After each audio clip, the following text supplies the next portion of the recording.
जो इस पूरे गैप को भर सके। लिहाजा जो कुश मिसाइल है वो एक मिसाइल नहीं है, वो तीन मिसाइल है। उसके तीन रेंज है, M1, M2, M3। जो M1 रेंज है वो 150 किलोमीटर तक, जो M2 रेंज है वो 250 किलोमीटर तक, और जो M3 रेंज है वो 400 किलोमीटर तक। यानी कि जो गैप था उस पूरे को भर दिया।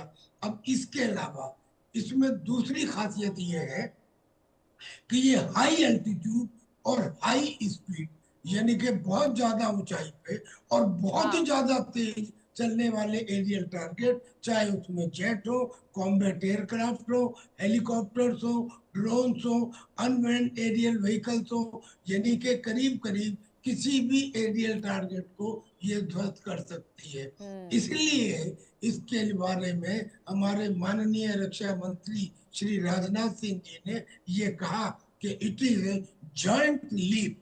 ये एक बहुत बड़ा कदम है, जी ये जी। एक बहुत बड़ा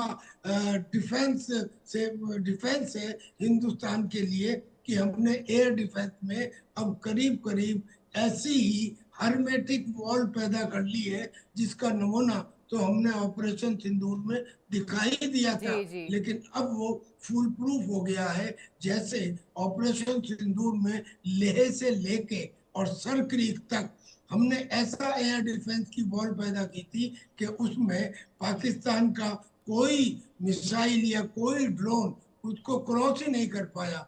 वो स्थिति आज और ज्यादा मजबूत हो गई है और एक किस्म से सील हो गई है। Now we have got a air defence wall जिसे दुश्मन का कोई हथियार भेद नहीं पाएगा, और इसीलिए ये पाकिस्तान और चाइना के लिए एक सिर दर्द है। बिल्कुल। और सर टीपी त्यागी सर, देखिए ये भी बात सामने आ रही है कि इसकी जो मारक क्षमता है वो सर कमाल की है। कहा जा रहा है कि यहां पर दुश्मन को वो रडार पर पकड़कर वहीं हवा में ही मार गिरा सकती है। यानी कि कुल मिलाकर जिस तरीके से सर हमारा डिफेंस मजबूत हो रहा है, क्या सर हम आने वाले समय में कोई गुरेज नहीं है मुझे ये बोलने में, जैसा कि ये नजर आ रहा है सफल परीक्षण, कि हम दुनिया के तमाम टॉप कंट्रीज में शुमार हो सकते हैं? What do you think?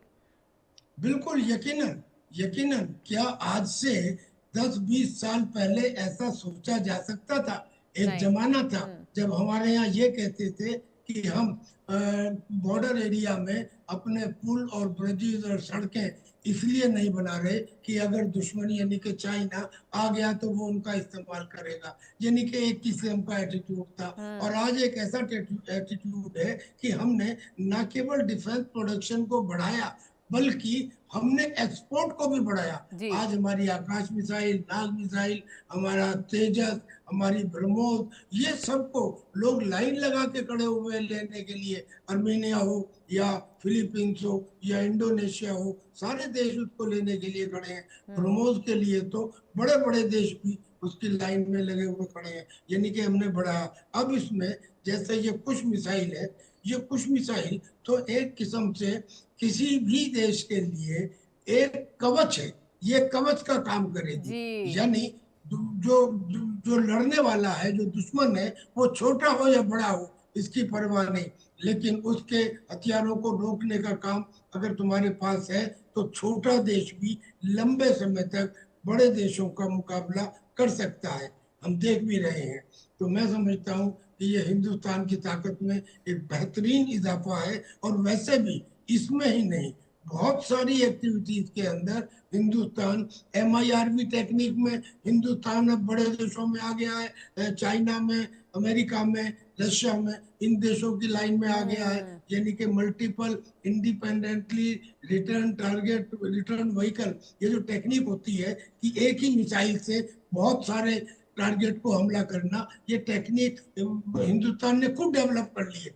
दूसरों के पास जाने की जरूरत नहीं। ऐसे ही बिल्कुल अगर सर। नेवी में, जी, तो बिल ऐसे ही नेवी के अंदर भी हमने वो टेक्निक डेवलप कर ली है हाँ। कि हम अपने किसी भी एयरक्राफ्ट को कम से कम समय में कम से कम ताकत के साथ टेक ऑफ भी करा सकते हैं और अरेस्टेड लैंडिंग भी करा सकते हैं।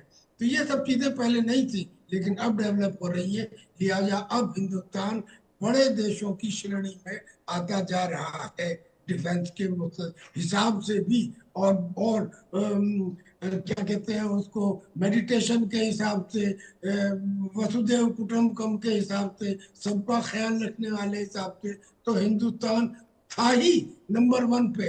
अब इसमें डिफेंस प्रोडक्शन में भी आगे बढ़ रहा है। एब्सोल्युटली सर, देखिए तकनीक के लिहाज से, डिफेंस के लिहाज से लगातार देश तरक्की कर रहा है और ये बात जायज़ है, पूरी दुनिया इसको देख रही है। लेकिन सर देखिए, एक तरफ चाइना का HQ-9 भी ईरान में फेल हो रहा है और ऑन द अदर हैंड हमारी तकनीक सर उसमें इजाफा ही लगातार हो रही है। और यही वजह है कि बार बार तकनीक की बात रक्षा मंत्री राजनाथ सिंह भी कर रहे हैं और कह रहे हैं कि अब हम किसी से पीछे नहीं है, यानी कि किसी से पीछे नहीं है, ये सरकार ने कर दिखाया है।